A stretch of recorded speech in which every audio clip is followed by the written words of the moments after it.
കൊച്ചി ധനുഷ്കോടി ദേശീയപാതയുടെയും അടിമാലി കുമളി ദേശീയപാതയുടെയും നവീകരണ ജോലികൾ സംബന്ധിച്ച അവലോകന യോഗം അടിമാലിയിൽ നടന്നു. എം.പി. അഡ്വക്കേറ്റ് ഡീൻ കുര്യാക്കോസും ദേശീയപാത ഉദ്യോഗസ്ഥരും യോഗത്തിൽ പങ്കെടുത്തു.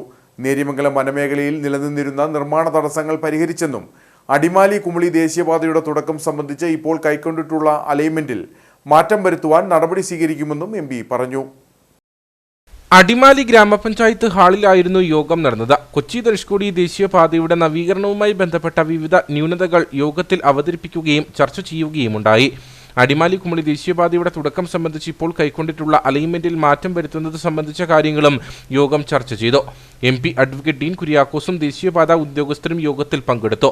നേര്യമംഗലം വനമേഖലയിൽ നിലനിന്നിരുന്ന നിർമ്മാണ തടസ്സങ്ങൾ പരിഹരിച്ചെന്നും അടിമാലി കുമളി ദേശീയപാതയുടെ തുടക്കം സംബന്ധിച്ച് ഇപ്പോൾ കൈക്കൊണ്ടിട്ടുള്ള അലൈൻമെന്റിൽ മാറ്റം വരുത്താൻ നടപടി സ്വീകരിക്കുമെന്നും എം.പി. പറഞ്ഞു.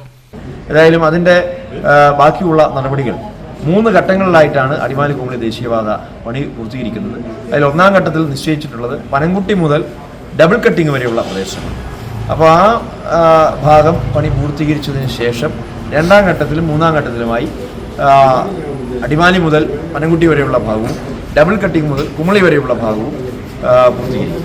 അപ്പോൾ അതിന് 30 മീറ്റർ വീതിയിലാണ് അതിൻ്റെ ലാൻഡ് അക്വിസിഷൻ നടപടികൾ നടക്കാൻ പോകുന്നത്. എന്ന് വെച്ചാൽ അടിമാലിയിൽ ഈ പ്രോജക്റ്റ് സ്റ്റാർട്ട് ചെയ്യുന്ന സ്ഥലം മുതൽ കുമളിയിൽ ഈ പ്രോജക്റ്റ് അവസാനിക്കുന്ന സ്ഥലം വരെ 30 മീറ്റർ ലാൻഡ് അക്വിസിഷനാണ് ശുപാർശ ചെയ്തിട്ടുള്ളത്. അപ്പോൾ നമ്മളെ സംബന്ധിച്ചിടത്തോളം ഒരു വലിയ നേട്ടമാണ് ആ ദേശീയപാതയുടെ വികസനം. നിരവധി വളവുകൾ ഉൾപ്പെടെ അത് എടുത്തു കളഞ്ഞുകൊണ്ട് സ്ട്രെയിറ്റ് ലൈനായി വരുന്നുണ്ട്. പാലങ്ങൾ നിരവധിയായി വരുന്നുണ്ട്. ഉദാഹരണത്തിന് ഇപ്പോൾ പനംകുട്ടിയിൽ ഒക്കെ വലിയ ബൃഹത്തായ ഒരു പാലമാണ് നിർദ്ദേശിക്കപ്പെട്ടിട്ടുള്ളത്. നിലവിലുള്ള പനംകുട്ടി പാലത്തിന് പുറമെ കൂടുതൽ ദൂരം കുറച്ചുകൊണ്ട് നേരത്തെ 90 കിലോമീറ്റർ ആയിരുന്നു അടിമാലി മുതൽ കുമളി വരെ ഉള്ളത്. ഇപ്പോൾ അത് പുതിയ അലൈൻമെന്റ് അനുസരിച്ച് 77 കിലോമീറ്ററായി 13 കിലോമീറ്റർ ചുരുങ്ങുകയാണ്. അപ്പോൾ അത്രയും ഭാഗത്ത് ഒരുപാട് ബൈപ്പാസുകൾ വരുന്നുണ്ട്.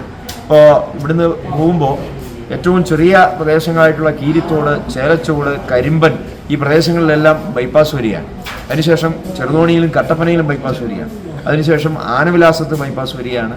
കുമളിയിലും ബൈപ്പാസ് വരികയാണ്. അപ്പോൾ ഇതെല്ലാം റോഡ് വികസനത്തിൻ്റെ കാര്യത്തിൽ നോക്കുമ്പോൾ ഭാവിയെ കരുതിയുള്ള മാറ്റങ്ങളാണ്. അത് നല്ല നിലയിൽ തന്നെ യാഥാർത്ഥ്യമാക്കാൻ സാധിക്കുമെന്നുള്ള ഒരു ആത്മവിശ്വാസത്തിലാണ് ഇപ്പോൾ ഈ യോഗം അവസാനിച്ചത്. ദേശീയപാത നിർമ്മാണവുമായി ബന്ധപ്പെട്ട ന്യൂനതകൾ ചൂണ്ടിക്കാണിച്ച ഭാഗങ്ങളിൽ ഉദ്യോഗസ്ഥർ പരിശോധന നടത്തി.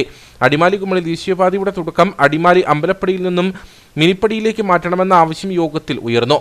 ഈ ഭേദഗതി അംഗീകരിക്കണമെന്നാവശ്യപ്പെട്ട് സർക്കാരിന് കത്ത് നൽകുവാൻ തീരുമാനിച്ചതായും എം.പി. പറഞ്ഞു.